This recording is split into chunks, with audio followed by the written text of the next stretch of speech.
Hey, how's it going, everybody? Charlie Wilson here, aka Sinister Charlie. Welcome back. Hi. I found a fat electrician video that I haven't seen. These pop up every once in a while, so we're gonna check it out. Rods from Gad. Real or myth? Let's check it out. I don't know what this is about, so we'll find out together. Right. All right, before I even start this video, I have to say this is not real. Allegedly. Some people think it is, some people think it isn't. I'll give you my opinion at the end. So, today we're talking about kinetic bombardment, which is just the United States Air Force's rebranding of the oldest unhealthcare technique known to mankind. Dropping heavy stuff on people that you don't like. Buh, can't swear for the first 30 seconds. Buh. You see, it all started in 1967 at the height of the space race. Pretty much all the countries on the planet got together and signed a treaty that basically said we're not going to drop WMDs on each other from outer Liars. space. Yes, America and the Soviet Union both signed this, surprisingly. Fast forward to 2003 and the American Air Force decides they're going to lose all of their chill. They crack open the rule book and start looking for loopholes. That's when they realize that a weapon of mass destruction is defined as a nuclear weapon, a biological weapon, or a chemical weapon. So they proposed making a weapon system that was none of those things. Basically, they wanted to put a satellite into orbit and fill it full of tungsten rods that were 20 feet long and 1 foot in diameter, and then merely drop them on bad guys from outer space. The theory being that it would generate the same destructive force as a nuclear warhead, but it wouldn't have any radioactive fallout. Yeah, Uncle Sam's trying to have a vegetarian option for weapons of mass destruction. A vegan nuke. I don't know. Is that any worse than getting bombed from, like, a plane? I don't know. Maybe it'd be quicker if it was from a satellite. I don't know.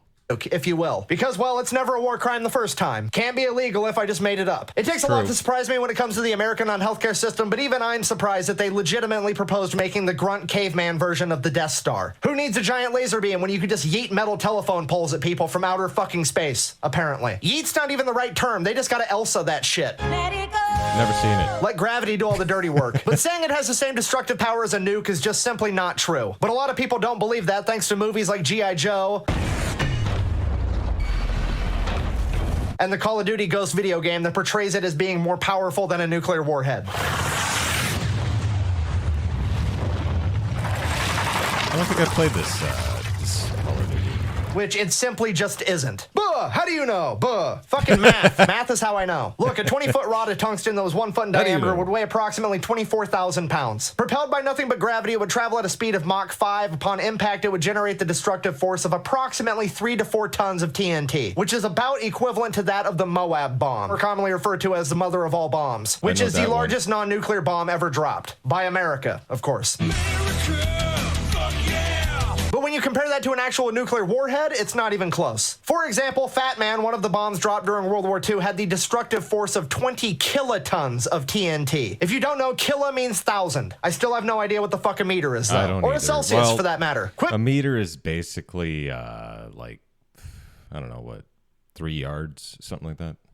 Measuring temperature based off water, it's dumb. Use Fahrenheit. It's the easiest thing on the planet. 0's cold as fuck, 100's hot as fuck. Hashtag science. So a rod from God would have the destructive force of 4 tons of TNT versus 20,000 tons of TNT of one of the earliest nuclear bombs ever used. So you're off by a factor of about 5,000. So if it's not as destructive as a nuclear warhead, what would the actual advantage be? Well, it would be virtually unstoppable. You see, with a Moab or a nuclear warhead, you either have to deliver it by plane or you have to use an ICBM. Sure. Obviously, you can shoot down planes, and there is a large array of different defenses against ICBMs. But there's really no modern defense method for somebody just dropping heavy shit on you from outer space. The classics are a classic for a reason. I mean, last I checked, the only way that we actually know of would be to hire Bruce Willis out of an oil field, teach him to become an astronaut, then send him and all of his friends up into outer space to blow it up before it could impact Earth. And this is the best that you could, that the government, the U.S. government can come up with? Oh, Jesus. Damn it. Given that a rod from God had impact within 4 to 5 minutes of being released, I just don't think we have time for that. So that just leaves, do I think it's real? Absolutely not. You see, according to NASA, it takes $10,000 to move a single pound of cargo into outer space. One rod from God being approximately 24,000 pounds, you're looking at $240 million just to get it into outer space, not including making it, or making the satellite, or maintaining it. So you're looking at roughly $1 trillion for 4 rounds of ammunition, and probably another $1 trillion for the satellite. So really, at that point, the question becomes, do I think Uncle Sam would be willing to spend $2 trillion for 4 bullets just to avoid breaking a treaty from 1967? Yes. I'm going to go with probably not. What? However, it's also important to mention... I disagree completely. I think the government would be that stupid and would be that wasteful. This is me. That NASA believes that within the next couple of decades, the cost of getting 1 pound of cargo into outer space will decline from $10,000 to $100. And if that becomes the case, this very well could become a possibility. And there very well could be a fourth category of weapon of mass destruction: nuclear, biological, chemical, and heavy shit. Thanks for watching. I hope you enjoyed it. Best way to support the channel is go buy some merch at thefatelectrician.com. Quack bang out. The internet we found about rods that came from God, probably a satellite, but who really cares? Bing, bang, boom. That's the end of the video. Hey, there you go. I gotta fit that in somewhere.